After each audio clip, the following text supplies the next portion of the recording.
శక్తి media ప్రేక్షకులకు నమస్కారం. నేను మీ జర్నలిస్ట్ విక్రమ్. గత 4 రోజులు ఒక చర్చ హాట్‌గా నడుస్తుంది. అది మీకు కూడా తెలుసు ఫ్రెండ్స్. ఏదైతే అమరావతి మహిళల్ని ఒక ఇద్దరు జర్నలిస్టులు, ఒక జర్నలిస్ట్, ఒక అనలిస్ట్ అనే పేరుతో ఇష్టమున్నట్టు కారు కూతలు కూసుకుంటూ మాట్లాడిన మాటలు మనం చూసాం. ఆ అశుద్ధం మాటలకు ఇప్పుడు ప్రెజెంట్ అక్కడ ఆంధ్రప్రదేశ్ రగిలిపోతుంది మహిళలు మొత్తం. ఆ సాక్షి టీవీలో ఎవరైతే కొమ్మినేని శ్రీనివాస్ అండ్ కృష్ణంరాజు మాట్లాడిన దానికి ఆ సాక్షి టీవీ ఆఫీస్‌ని ముట్టడించడం గాని, అక్కడ జరుగుతున్న సినారియో మనం చూస్తున్నాం.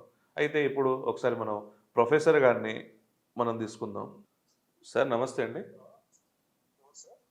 సార్ నేను శక్తి మీడియా నుంచి విక్రమ్ మాట్లాడుతున్నాను. జర్నలిస్ట్ విక్రమ్‌ని. చెప్పండి. సో, ప్రొఫెసర్ గారు ఇప్పుడు మనం అమరావతి మహిళల గురించి సాక్షి టీవీలో ఒక జర్నలిస్టులు ఇద్దరు ఒక జర్నలిస్ట్, ఒక అనలిస్ట్ ఎవరైతే కొమ్మినేని హ్మ్. శ్రీనివాస్ గారును, ఇంకొకటి కృష్ణంరాజు గారు మాట్లాడారు గదా! దానిపై అవునవును. అసలు ఇట్లా మహిళల్ని రాజకీయాల్లోకి ఎందుకు లాగుతున్నారు? ఒక ప్రాంతాన్ని మొత్తం ఆంధ్రప్రదేశ్‌లో మొత్తం ప్రాంతాన్ని వేశ్యల రాజధాని అని జెప్పేసి వాళ్ళు మాట్లాడారు గదా! ఈ మాటలు మీరెట్లా హ్మ్. భావిస్తారు సార్?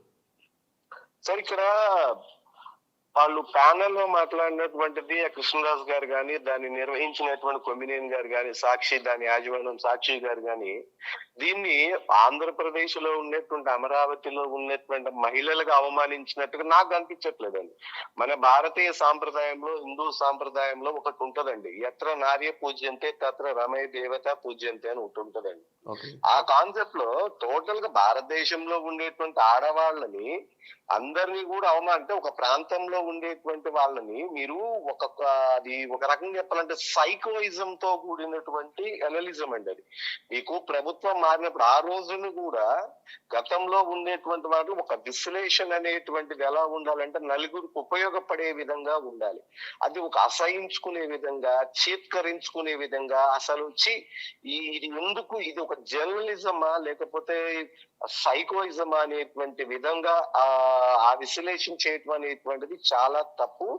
ఇది ఒక మహిళని అబ్యూజ్ చేయటం కాదు, పూర్తిగా ఒక మహిళ భరతమాత అనేటువంటి దేశంలో తెలుగు తల్లి అని పెట్టుకునేటువంటి రాష్ట్రంలో ఉంటూ ఇలా ఒక ఆడవాళ్ళందరినీ కూడా అవమానించినటువంటి జుగుత్సాకరమైనటువంటి వాదన. వారి మీద ఏదో నిన్న మీడియాలో కూడా చూశాను, వార్తల్లో కూడా చూశాను, కొమ్మినేని గారిని అరెస్ట్ చేశారని, ఆయన ఏదో అసలు ఆ వారిని అదుపులోకి తీసుకున్నాము, కేసు పెడతాము. దాన్ని అదుపులో తీసుకోవటం కాదండి, అసలు అటువంటి ప్రమోషన్ చేసినందుకు ఆ ఛానల్ ని దాన్ని బ్యాన్ చేయాల్సినట్టు ఉంటుంది. మన ఇండియన్ బ్రాడ్కాస్టింగ్ అసోసియేషన్ అని ఒకటి ఉంటుందండి. ఒక ఓకే. అబ్యూజ్ చేసేటువంటి దానిలో దాన్ని ప్రొహిబిటెడ్ చేస్తూ బ్యాన్ చేసేటువంటి అధికారం కూడా మీడియాకు ఉంటదండి. దానికి ఒక అసోసియేషన్ ఉంది. ఓకే. దాని గిల్ట్ అని ఒకటి ఉంటదండి. వీటన్నిటికి కూడా వాళ్ళు దాన్ని ఛానల్ బ్యాన్ చేసేటువంటి అధికారం ఉందండి. ఫర్ ఎగ్జాంపుల్ ఏంటంటే కేరళలో ఇటువంటిది ఒక ఇష్యూ జరిగినప్పుడు ఏమైందంటే ఒక ఛానల్ ఏం చేసిందంటే పర్టికులర్ గా ఒక వర్గాన్ని హిందూ ముస్లిం అనేటువంటి ఒక ఇష్యూ జరిగినప్పుడు ఒక వర్గాన్ని కొమ్ము కాస్తూ న్యూస్ ని పదే పదే చేసినప్పుడు ఆ ఛానల్ ని హోమ్ మినిస్ట్రీకి సంబంధించినటువంటి వాళ్ళ రిఫరెన్స్ ప్రకారం దాన్ని బ్యాన్ చేశారండి. అది ఓకే. ఆ ఛానల్ ని బ్యాన్ చేశారు. బ్రాడ్కాస్టింగ్ లో నుంచి ఆ ఛానల్ యొక్క లింక్ ని బ్యాన్ చేశారు కేరళలో. ఇది జరిగింది, ఇది ఫ్యాక్ట్. ఓకే. గతంలో లాగా కాకుండా ఈ మధ్య నరేంద్ర మోడీ గారు ప్రభుత్వాలు వచ్చిన తర్వాత ఇటువంటివి ఉన్నాయి అని చెప్పి ప్రజల్ని స్ప్రెడ్ చేస్తా ఉన్నారేటువంటి మొన్న వారు జరిగినప్పుడు పాకిస్తాన్ ప్రమోషన్ చేస్తున్నటువంటి కొన్ని ఛానల్స్ మనం బ్యాన్ చేసాము. They have to write to ban if they are encouraging are condolences to any social embarrassed they can do ban they channel అండి. మరి ఎందుకు అక్కడ ఉండేటువంటి వాళ్ళు ఆ విధంగా దాని మీద వాళ్ళ కంప్లైంట్ చేసి ఆటోమేటిక్లీ ఆ ఛానల్ అనేది బ్యాన్ చేస్తారండి. ఓకే. అదొక పోర్న్ ఛానల్స్ లేకపోతే ఇంకేదో ఛానల్స్ ని మనము సమాజంలో ఒక బాధ్యతాయుతమైనటువంటి జర్నలిజం లో ఉన్నాం మనం. అవును. అంతేగాని ఒక ప్రాంతంలో ఉండేటువంటి మహిళని కించపరుస్తూ అందులో ఎవరైనా ఉండొచ్చు. మన ఇంట్లో కూడా ఆడవాళ్ళు ఉన్నారు. అదే. అట్లా ఒక ప్రాంతాన్ని కూడా ఆయన అలా చేస్తా ఉంటే దాన్ని ఎందుకు బ్యాన్ చేయట్లేదు అనేటువంటిది అక్కడ ఉండేటువంటి మహిళల గురించి చూస్తున్నట్టు పవన్ కళ్యాణ్ గారు స్పందించట్లేదు. అవసరం అనుకుంటే దాన్ని బ్యాన్ చేయొచ్చు, తప్పలేదు. If they have to write and they have some amendments is there. Okay. ఆ విధంగా తెలుగు అక్కడ ఉండేటువంటి ఆంధ్రప్రదేశ్ లో ఇక్కడ ఉండే ప్రభుత్వం కనుక చర్యలు తీసుకొని దాన్ని ఢిల్లీ కమ్యూనికేషన్స్ దానికి కనుక పంపించుకుంటే దాన్ని బ్యాన్ చేసేటువంటి అవకాశం ఉంది. ఒకసారి అవకాశం ఉంటే కనుక ఆ ప్రొసీడింగ్స్ ఏదైనా కావాలి అని లీగల్ టీము ప్రభుత్వానికి తెలుసు. ఇప్పుడు వారు చెప్తూ వాళ్ళు సార్ చిన్న వచ్చేసరికి 150 ఉమ్, మెంబర్స్ ఎన్‌జీఓస్ ఉన్నారు. ఎవరైతే సెక్స్ ఉమ్, వర్కర్స్ ఉన్నారో వారికి ఉమ్. వాళ్ళని చూసుకోవడానికి అంటే సేవలు అందించడానికి వాళ్ళు ఉన్నారు అంటున్నారు. అయితే ఇప్పుడు ఎన్‌జీఓ చేయాల్సింది సేవనా సార్? లేపోతే వాళ్ళకి వేరే ఎంపవర్‌మెంట్ కల్పించి వాళ్ళని ఆ వృత్తిలో వెళ్ళకుండా ఆపడానికి ఏమైనా కృషి చేస్తున్నారా? ఎట్లా ఈ సార్ ఇక్కడ ఎన్‌జీఓస్ అసలు ఎన్‌జీఓస్ అనేది ఆఫ్టర్ మోడీ గవర్నమెంట్ వాళ్ళకి ఫండింగ్ గూడా రావట్లేదనేసి మనకు తెలిసింది. అయితే సేవ ఎక్కడి నుంచి వీళ్ళకి అందిస్తున్నారో దాని మీద ఎంత తీసుకుంటున్నారు వీళ్ళు? వాస్తవానికి ఏంటంటే సార్, ఒకప్పుడు ఆ ఆంధ్రప్రదేశ్ లో ఆ విజయవాడ గుంటూరు ఏరియాలో ఒకప్పుడు అవగాహన లేక దాని మీద సెక్స్ ఆ ఎయిడ్స్ మీద అవగాహన లేని టైంలో ఒకానొక టైంలో ఉండేది చిలకలూరుపేట అని సంథింగ్ ఉండేది అని నేను కూడా విన్నాను. ఓకే. అయితే తరువాత జనాలలో ఎంకరేజ్మెంట్ పెరిగి ఎంపవర్మెంట్ పెరిగి తర్వాత వాళ్ళ దాని మీద గవర్నమెంట్ ఆఫ్ ఇండియాస్ గానీ గవర్నమెంట్ ఆంధ్రప్రదేశ్ కానీ వాళ్ళందరూ చేసినటువంటి ఒక క్యాంపెయినింగ్ వల్ల ఏమైందంటే ఇవాళ రోజున ఆ సెక్సులరిజం అనేటువంటిది లేదండి. ఓకే. ఎప్పుడో గతంలో ఉన్నదేమో నాకు ఉన్నదని వినటమే తప్ప అవగాహన లేని టైంలో దాని మీద అవేర్నెస్ లేని టైంలో అలా జరిగి ఉండొచ్చు. ఒకప్పుడు మనకు కూడా ఈస్ట్ గోదావరిలో పెద్దాపురము పిఠాపురం అని 2 పేర్లు ఉంటాయి. హ్మ్. వాటి పేరు ఒకప్పుడు ఉండేది సార్. ఎప్పుడో 40-50 ఇయర్స్ అలా ఉన్నటువంటి దాన్ని ఇవాళ ఉంటున్నటువంటి ఒక రాజధాని ప్రాంతానికి ఆపాదిస్తూ ఒక పెట్టడం అనేటువంటిది. ఇంకోటి ఎన్జిఓలు ఏంటంటే ఈ ఎన్జిఓలకి గవర్నమెంట్ అనేటువంటిది ముద్రా లోన్స్ కానీ లేకపోతే సెల్ఫ్ ఎంప్లాయ్మెంట్ స్కీమ్స్ కానీ లేకపోతే అన్ని రకాలుగా కూడా వాళ్ళకి గవర్నమెంట్ బ్యాంకుల ద్వారా ఇస్తుంది. కొన్ని ద్వారా వాళ్ళకి సెల్ఫ్ ఎంప్లాయ్మెంట్ తో పాటు ఎంపవర్మెంట్ ఇస్తుందండి. Okay. Employment is not solution for everything. Empowerment is the solution for everything అండి. అదే అండి. ఎంప్లాయ్మెంట్ అనేటువంటిది ఇప్పుడు బజ్జీల బండి పెట్టుకునేటప్పుడు కూడా ఆ ఎంప్లాయీకి ఎంపవర్మెంట్ అంటే ₹1 సంపాదించుకుని తన ఫ్యామిలీని సస్టైనబుల్ చేసుకునేదాన్ని ఎంపవర్మెంట్ అంటారు. అదే ఆ అండి. ఎంపవర్మెంట్ అనేటువంటిది గవర్నమెంట్ చేస్తా ఉంది. అది అదే. ఈ ఎన్జిఓలకి సంబంధం ఉండదండి. ఎన్జిఓలు ఎలా ఉంటదంటే కరోనా టైంలో కనుక ఒక యాపిల్ పండు ద్రాక్ష పండు ఇచ్చేసి ఓ 10 ఫోటోలు పెట్టుకొని మేము ఇంత చేస్తున్నామని చెప్పి ఫారిన్ వాళ్ళ దగ్గర ఫండింగ్ తెచ్చుకునేటువంటిది ఈ యొక్క ఎన్జిఓలు అండి. ఓకే. వీళ్ళు ఇప్పుడు మనకి ఫర్ ఎగ్జాంపుల్ అదే మనకు ఇప్పుడు అందరికీ వీళ్ళు తెలుగు కొమ్మినేని శ్రీనివాస్ గారిని అక్కడ మన కృష్ణంరాజు గాని 150 ఎన్‌జీఓలు అనేసి గర్వంగా చెప్తున్నారు వాళ్ళు. వాళ్ళు పనిచేస్తున్నారు. అంటే ఎన్‌జీఓ ఎలా పనిచేస్తుందో మీకు తెలుసు కదా సార్. దాని గురించి కానీ ఎన్ ఎన్జిఓలు అనేటువంటిది మొత్తం కూడా ఒక రకంగా ఎక్కువ శాతం ఎస్సీలు బీసీలలో ఉండేటువంటి వాళ్ళని ఒక రకమైనటువంటి ఎన్జిఓ ముసుగులో మత మార్పిడి చేస్తా ఉన్నారు వీళ్ళు. ఓకే.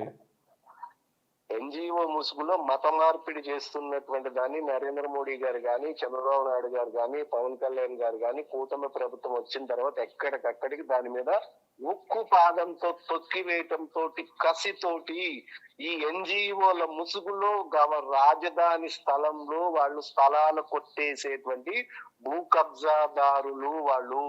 ఓకే. ఎన్జిఓ ముసుగులో స్థలాలు రాజధాని ప్రాంతంలో వీళ్ళు స్థలాలు కాజేయాలనేటువంటి వెనకాల పెద్ద మాఫియా నడుస్తా ఉంది. ఓకే. మొత్తానికి ఇప్పుడు అక్కడ గవర్నమెంట్ మీద ఇంత ఒక అపవాదం వచ్చింది గదా! ఇప్పుడు చంద్రబాబు నాయుడు గారు ఏం చేయాలనుకుంటున్నారు దీన్ని? చంద్రబాబు నాయుడు గారు ఏం అసలు చేస్తే ఈయన బెటర్? చెప్తున్నటువంటి అసలు అమరావతి ప్రాంతంలో ఉన్నటువంటి ఎన్జిఓల లెక్కంతా తీయమనండి. వీళ్ళు నిజంగా సేవ చేస్తున్నారా, ఈ సేవ ముసుగులో అసాంఘిక కార్యకలాపాలు చేస్తున్నారా అనేటువంటిది మనకు ఒక లెక్క తెలవాలంటే ఈయన చెప్పినట్టుగా 150 ఎన్జిఓ సంస్థల లిస్టు తీయమనండి, బయట పెట్టమనండి. ఈ చర్చ పెట్టారు కదా, ఆ 150 ఎన్జిఓలను తీయమనండి. వీళ్ళు ఎంతమందికి ఉద్యోగాలు ఇచ్చారు, వీళ్ళు ఎంతమంది జీవితాలు ఉద్ధరించారు, వీళ్ళ జీవితం ఎంతమందికి బాగు చేసిర్రు అనేది ఆ దిక్కుమాల ముందు పెట్టమనండి. సాక్ష్యాలు ఉంటే పెట్టమనండి. అదే. అదేం లెక్కలు బట్టగాల్చి మొహం మీద వేసి మేము సేవ చేస్తున్నాము ఆ ముసుగులో జరుగుతుంది తీయమనండి. ఆ 150 సంస్థలు తీయమనండి, చెప్పమనండి. అదే. సిగ్గుండాల మాట్లాడటానికి, ఒక జర్నలిజం ముసుగులో మాట్లాడి సిగ్గు శరం ఉండాల. ఆడవాళ్ళనండి అవమానించేది. ఎందుకంటే మన సిగ్గు లేని కనకదుర్గమ్మ గుడ్డలు. అక్కడ పవర్ హౌస్ ఉంది. మనకు ఏంటంటే మనకి కనకదుర్గమ్మ ఆలయం నుంచి ఒక 10 కిలోమీటర్ కూడవేటి దూరంలోనే. అవును. అక్కడ అమరావతి అనేటువంటిది అమరలింగేశ్వర స్వామి వారి యొక్క దేవాలయం కూడా ఉన్నది. అటు పక్కకు వెళితే మన ఇంకొకటి శివుడి గుడి ఒకటి ఉంటది. ఇటొస్తే అమ్మవారు ఉంటది. అటు మన వెనకకు పక్కకు అదే ప్రాంతంలో గాని వెనక పక్కకు వెళితే చెన్నకేశవ స్వామి, వీరభద్రుడు స్వామికి సంబంధించినటువంటి చాలా పవిత్రమైన స్థలం అండి. అందుకే దాని దేవతల రాజధానిగా దానికి పేరు పెట్టి ఉండొచ్చు. ఎందుకంటే అమరుడేలిన ఇంద్రుడేలిన ప్రాంతం అమరావతితో సమానంగా పెట్టారు. అమరావతిలో ఒక శాంతి స్తూపం గౌతమ బుద్ధుడికి సంబంధించిన ఎంతో ప్రశాంతమైనటువంటి అమరావతి స్తూపాలు ఉన్న ప్రాంతం అండి అది. ఇది చరిత్ర తెలవని సన్యాసులు, చరిత్ర దాని గురించి ఒక అవగాహన లేనటువంటి వాళ్ళు ప్రతిదీ వ్యాపార కోణంలో చూసేటువంటి దిక్కుమాలినోళ్ళకి ఉంటది.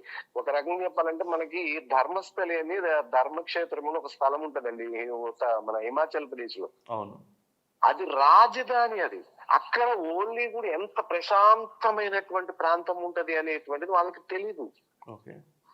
రాజధాని అనేటువంటిది ప్రశాంతంగా ఉండేటువంటి అమరులు వెళ్ళినటువంటి ఒక బౌద్ధుడికి సంబంధించిన బుద్ధుడు నలయాడినటువంటి బౌద్ధుడికి సంబంధించినటువంటి దానికి ప్రశాంత వాతావరణం అమరావతి స్తూపాలండి. ఒక 2014-15 అనుకోండి, మేబీ సబ్జెక్ట్ టు కరెక్షన్, అక్కడ ప్రపంచ బౌద్ధ వారోత్సవాలు అనేటువంటిది కూడా అక్కడే జరిగాయి. చరిత్ర తెలియని సన్నాసులు ఎంతసేపు దున్నపోతుల్లాగా ఒళ్ళు పెంచటం, నోరేసుకొని బర్రెల్లాగా అరవటం తప్ప ఆ స్థలం యొక్క పవిత్రత దాని గురించి తెలియదు వాళ్ళకి. ఖచ్చితంగా ఆ ఛానల్ మీద చర్యలు తీసుకోవాలి. వాళ్ళ మీద ఒక రకంగా ఆడవాళ్ళని అవమానకరంగా మాట్లాడినందుకు పోక్సో చట్టం కూడా అప్లికబుల్ అవుతుంది. అవుతుందండి. ఎందుకంటే if the abusing of the words, abusing of the any incidental, abusing of any action metals the POCSO is applicable. చెయ్యి వేస్తే కాదండి, సైగలతో అవమానకరంగా మాట్లాడినా కూడా వాళ్ళకి పోక్సో అనేటువంటిది అప్లికబుల్ అవుతుంది.